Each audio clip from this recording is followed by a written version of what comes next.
For today's video, we're going to be covering Scary Movie 6 and how it's nostalgic bait. Hi gorgeous, my name is Sabrina and welcome to my channel. Now, I know folks online have been lighting this movie up. And I can't say I blame them because Scary Movie 6 promised us that we would have our beloved characters back. Brenda, Cindy, Shorty, and Ray. However, if you blink twice, you'd miss how much of them we actually saw. And to really tie it in, the movie made a bold decision to center itself around Shorty? We back!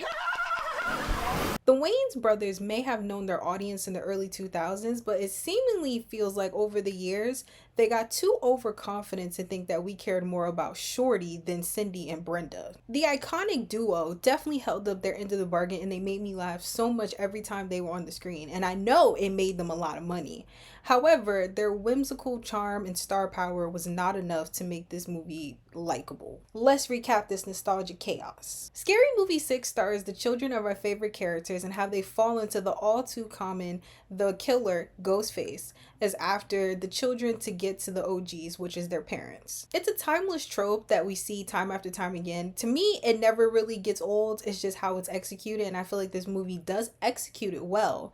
However, we don't really care enough about these children that our favorite characters had because, quite frankly, I didn't really see any of them being parents. And that could have been the funny bit that they do have kids now, but it didn't feel like in character for them to have children. One of the first cultural references that the movie makes in parodies is Netflix hit series Wednesday, starring Jenna Ortega, who was also in the Scream franchise. I love how they seamlessly tied in both franchises because it still follows a Scream format. So in this particular case, Wednesday is actually Tuesday for legal reasons, which I thought was hilarious. And Tuesday is a stand-in for Jenna Ortega's other character, Tara, that's in Scream. Tuesday gets stabbed by Ghostface. And just like Scream, her sister does not play about her.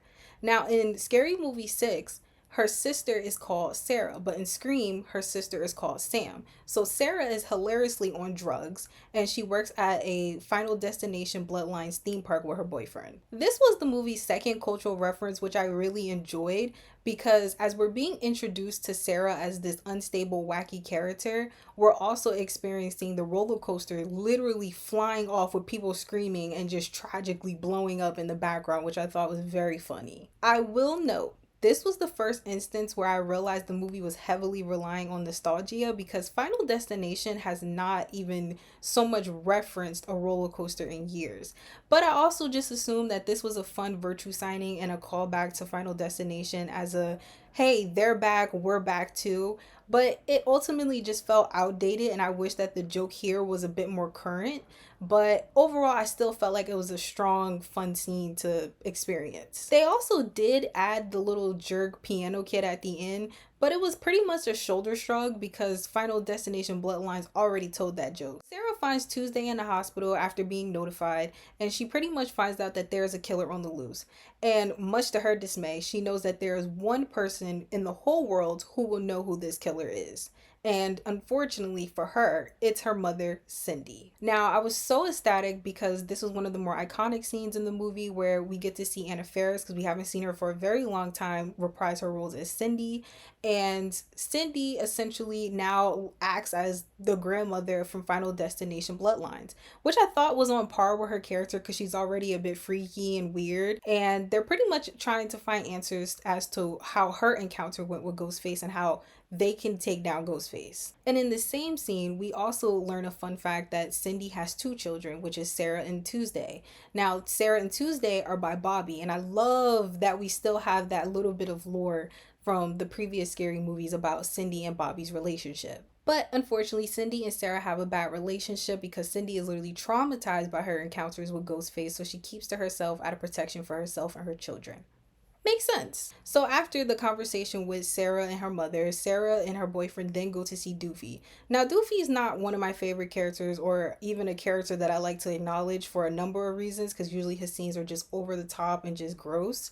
But they go to see him and there's a ton of just outdated COVID jokes that are just simply not funny, that feel very kindergarten like. He gives a bit of information about Ghostface and he's like, you know what, I don't want to talk about Ghostface. I want nothing to do with this. And so they leave. Then we move on to Brenda, who is parodying Ma, the horror movie with Octavia Spencer.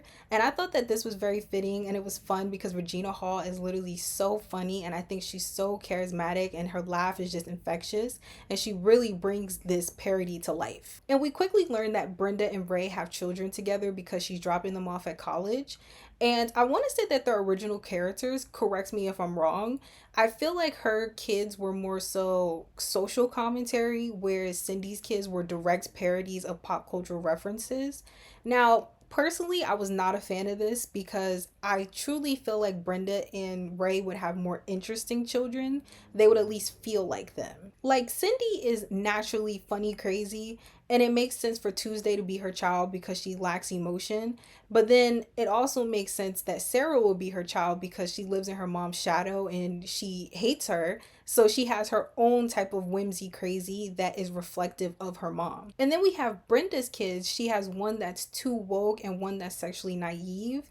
And again, I just didn't like this characterization of her children because I feel like they would have better personalities considering their parents are literally insane. But ultimately, they're not my favorite characters and I didn't enjoy them that much into the movie. But the two families do eventually come together and they find out that Ghostface is after all of them, especially the children, to get to the OGs. It's an extremely fun reunion between all the OG characters. We even get a call back to Brenda like irresponsibly using the gun and she accidentally shoots somebody in the room. So literally everybody is gasping, but her and Cindy are literally cackling and it was the funniest thing. I actually enjoyed seeing their banter and I wish we got more of it as we watched the movie, but that was one of the highlights that I noticed between the both of them that felt like them. Unlike Scary Movie 6, Scary Movie 1 and 2 had so many memorable moments because everyone got to shine uniquely. Everyone had an archetype. So you had Brenda, who was the comedian, you had Shorty, who was the stoner, you had Ray, who was the jock, and then you had Cindy, who was the freak. But unfortunately, this is when the movie takes a nosedive because it's familiar characters, familiar faces, but the characters don't feel exactly the same. Instead, it focused on hypersexual bits, too self-aware jokes, and overzealous responses to critics. Let's get into it. Hypersexual Bits. Get Out is one of my favorite all-time horror movies. I think it is so culturally relevant. It's literally a timeless movie that you could watch at any given time and it'll still always be relevant. And I was so surprised to see it get parodied considering how much older it is. I thought that Scary Movie 6 would only acknowledge things that are more current, but it was a pleasant surprise to see it until I actually saw it. Now, in the movie, the way that this plays out is Shorty's outside, he's smoking, and he sees this guy running towards him, like kind of similar how in Get Out, the guy was running outside when Daniel Kaluuya was out there and he was just getting some fresh air. That scene is literally replicated with Ray chasing after him, much to our surprise, being like, I'm gonna get you. Didn't like that, but we'll leave that alone for now. Shorty is like, maybe I need to stop smoking. And then he's like, actually, nah. So he goes inside and he sees Ghostface. Ghostface is standing in as the mother from Get Out, the white woman's mother. So he's spinning the little spoon in the teacup and he tells him to come sit down. So Shorty like, listen, I don't want to get into all that rah rah rah. I can't do that. So then this shocks the heck out of me. Ghostface goes, hey, Shorty, you my N-word. I said, oh! Bitch, I see what you did there. I know. Immediately I was like, Ghostface baby, this is not you. Why would they do this to you? And this is when I knew the movie was unserious. Why would you let this white man say the N-word? Knowing that Juneteenth is coming up. I didn't like that. I didn't like that at all. But it doesn't stop there. Shorty decides to sit down. He decides to tell Ghostface his lifelong trauma. And do you want to take a wild guess what that is? It's not someone getting hit by a car. It's not someone dying in front of him. It's his mother having sex in a car with her lover. You heard me right. And the traumatizing part isn't necessarily that she's having sex. It's, Lord, I can't even tell y'all. I'm gonna go to YouTube jail. He learns that his mother is a slip and slide and she happens to flood the car, which kills her lover. Now, I don't like incest. I don't like incest scenes. I don't like incest descriptors. It definitely made me uncomfortable, and I don't feel like the buildup was worth all that that secret was about. And not to mention, it still doesn't stop there, because then it spirals into a dream of Shorty having sex with the K-pop demon hunter animated characters. I don't even know if it's a movie or a TV show, but what I do know is I only know of the characters because of my niece. So I definitely feel like they didn't know their audience on that one, because why would they find that funny? No one in my theater laughed about the incest joke. No one in my theater even laughed at this K-pop demon hunters thing. And it also reminds me of Marlon Wayne's other parody movie called A Haunted House, which parodies paranormal activity. Maybe you guys, I don't know if you guys were too young to remember what that is, but it essentially was just a horror movie about furniture that was moving. That was literally it. It had people in a tizzy. It had me in a tizzy because I was a kid. So it had people in a tizzy because it was ghosts that were just throwing things around the house. It wasn't until I got older that I was like, girl, you was bugging. But essentially, there's a scene in that where he has a long, drawn out scene of him having sex with Annabelle. And it is one of the most disgusting, weird things I've probably seen in like parody history. Like he really takes the cake of following through these hypersexual bits, and I hate them. And there is not enough payoff for him to put us through that much trauma. And I can also understand why Jordan Peele wanted nothing to do with this movie or this Get Out scene, because it is very much weird. There was also another scene that I particularly was not a fan of that was also extremely hypersexual. It was between Brenda's son and his girlfriend. Now, Brenda's son decides to ask Shorty, how do you go down on a woman? And of course, Shorty decides to tell him through his best love, his favorite love, that the best way that you can go down on a woman is similar to rolling a joint. Now, Brenda's son decides to go upstairs with his girlfriend to have sex with her, and he asks us to go down on her. He essentially rolls her genitalia into a shape of a joint, and he lights her on fire, and it's literally the most unfunny, awkward bits I've probably seen in the movie, aside from the one that I just told you guys about. No one in my theater even laughed about it because it was that extreme. And I feel like this was supposed to be a callback to when Cindy and Bobby first had sex. And I'm only saying that because it felt reminiscent of that, where there was so much anticipation and built up between Brenda's son and his girlfriend about them leading up to having sex, that it finally happened. And that was similar to Bobby and Cindy, where he kind of kept pressuring her a little bit, being like, yo, we should do it, we should do it. And then she finally does it. But it makes sense then because the bit was funny. And it was funny because Cindy was supposed to be, you know, obviously a parody of Sydney in Scream, and she was also perceived as like this, you know, closed off virgin. So it made sense for Cindy to be the complete opposite, like for her to have this crazy big bush because she's inexperienced and she's never been with anybody, and for her to also just be like this undercover freak because deep down under all the crazy and weird, she actually does love sex. She actually does love being in touch with herself sexually. And like I said, it just worked because it's the complete opposite of what the actual character was. But this doesn't work so much because it feels like it was just thrown in our face. Like it feels like they wanted it to be one of those nostalgic iconic moments, but it fell flat because we don't really care about either of these characters. And again, it's the punchline. There's no punchline. There's nothing here that really makes sense as to why this feels relevant to the movie or to these characters. And like Cindy had so much personality because she's built off of Sydney. And I feel like even being built off Sydney, she also has an additional personality because of Scary Movie. But all that Brenda's son has is that he's just a jock. Like he's just a jock because he's black at this all white school, and his girlfriend is a hoe because the whole team literally ran a train on her. And it's just like, okay, I guess.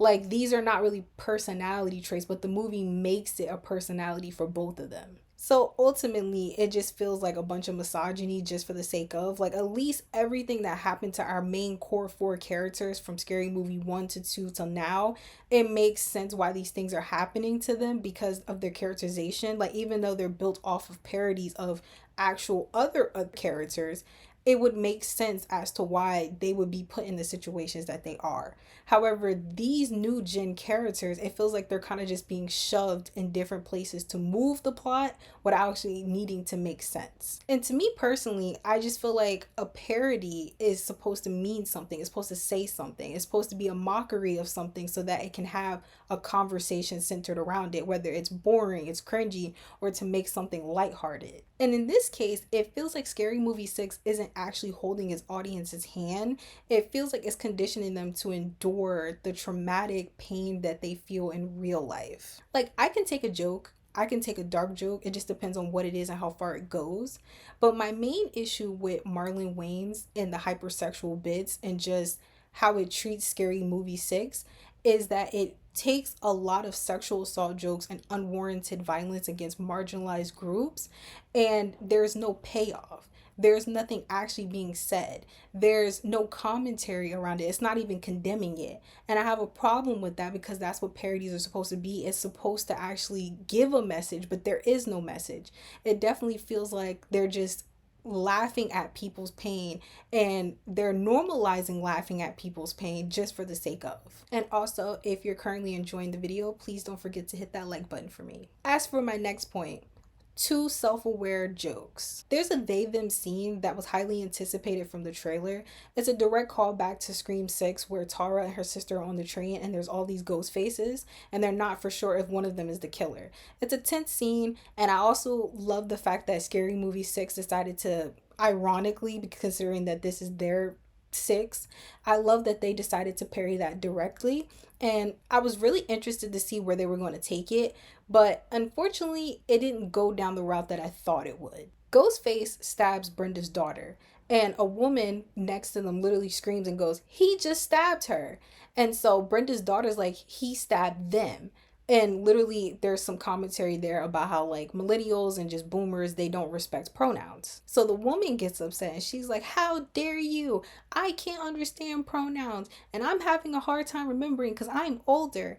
And then she stabs Brenda's daughter. And then a guy gets mad at Brenda's daughter for pointing out toxic masculinity, and he stabs her, calling her out her name. And then another chorus of men just pretty much shows up and they start stabbing her.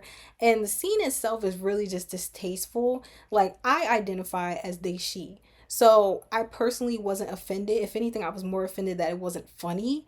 And that, again, that there was no payoffs, there was no punchline. It was just literally a direct commentary about pronouns, and essentially, to me, I feel like that was very problematic to demonstrate something like that, especially given the time that we're living in, where we're experiencing queer people, trans people, non-binary people literally having violence bestowed upon them. And for Marlon to have a trans child, it really was disappointing to see his commentary on this and to ultimately virtue sign that it's okay to harm marginalized people. I don't want to put out any like accusations on anyone making it seem like he doesn't care about the queer community, because I don't think that's true, but I do believe unintentionally that's the message that it sends, that it's okay to be violent towards marginalized communities like the queer community just because you don't understand them, or simply because you don't want to be respectful and understand pronouns and to allow people to be who they are. And this was one of those moments where I felt like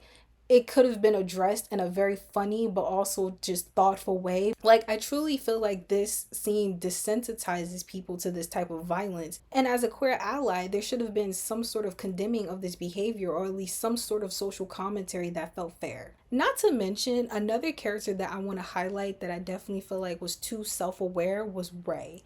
Now, Ray has always been a problematic character, but in this particular movie, the only time that we see him is when he is threatening to sexually assault the male characters in the movie. It's so unfortunate that they decided to use their one opportunity to literally parody Sinners and to give it to Ray. Ray's storyline is already so uncomfortable and unsettling, so for them to misuse that opportunity when they could have done something so funky, so fresh, because there was so much material to make fun of, as we saw on social media, they just essentially just boggled it down to just predatory behavior. And as I said, Ray has always been a problematic character, but no one's ever really decoded the character because they always just laughed about it. But I'm not gonna laugh about it, I'm gonna speak about it. And I truly feel like movies like this are the reason why black gay men and gay men have had trouble interacting with straight men over the years, because it paints them in a predatory and negative light, as if they're gonna pounce on a straight man or they're gonna sexually assault a straight man just simply because people want to normalize this behavior. Like, it's always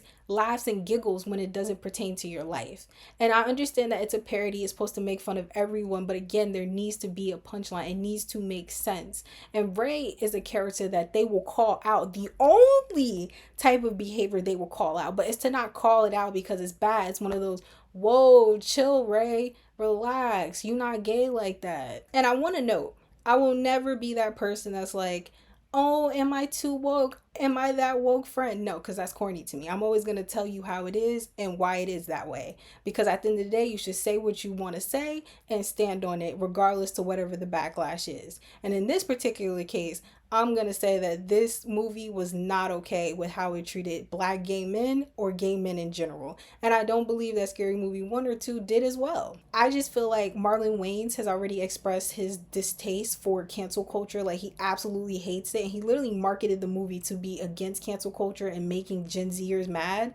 And I feel like because of his blinded hatred towards cancel culture, he didn't realize that not only did he take us to hell, but he left us there to burn. And lastly, addressing the critics. To me, and piggybacking off my last point, the biggest mistake that Scary Movie 6 makes is addressing cancel culture. Now, when Marlon said they're coming for cancel culture, they meant it. And so much so that he decided to use Ghostface as his mouthpiece.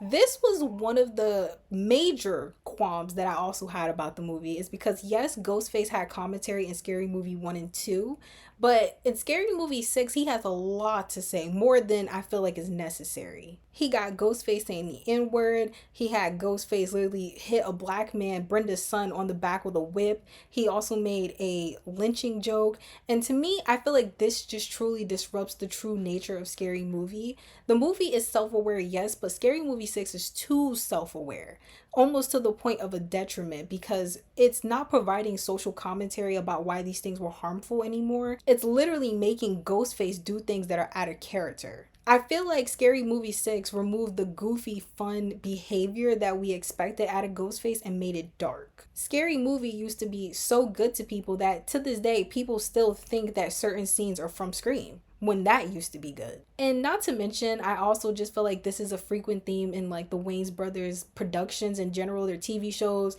their movies, any type of media that they have, they use it as a way to belittle black women and to make fun of them and humiliate them. And I feel like Scary Movie 6 literally did all of that and then some. But the end credit was a black vampire getting ready to have sex with the white woman, and black women were standing on the side literally judging him for doing so. I hate when black women are the punchline of black men's movies, because it doesn't paint black women in a good light, and I'm not sure who they think the core audience is to make fun of black women. Is it other black men? Is it a white audience? Overall, I don't believe Scary Movie 6 is that bad per se, because it is a parody, especially when you have things like Vampire Sucks that exists, which is one of the most god-awful parody movies I've ever seen in my life. Personally, I just think it's severely underwhelming and problematic, and just not in a funny way. And we also deserve justice for being sucked in by nostalgia of our favorite characters and for them to be heavily underused. The only scenes that I liked a lot were the scenes with Shorty getting high with Ghostface. I felt like those were too short in my opinion. And I enjoyed the Brenda scenes, especially the one where she tricks Cindy into believing that she got shot with ketchup packets. I also loved all of Anna's scenes. I feel like the one with John Wick at the end where she's fighting all the ghost faces, that was a perfect touch. And that's it. I feel like all of those scenes combined are probably like 20 minutes or less long. No lie. I personally will never watch this movie again, and I watched it so you don't have to. So please, if you enjoyed the video, please like and subscribe for more reviews. And if you want to watch more of my horror movie reviews, please click the 2 videos on the screen where I cover both Obsession and Backrooms. Thank you for watching, gorgeous. See you in the next one.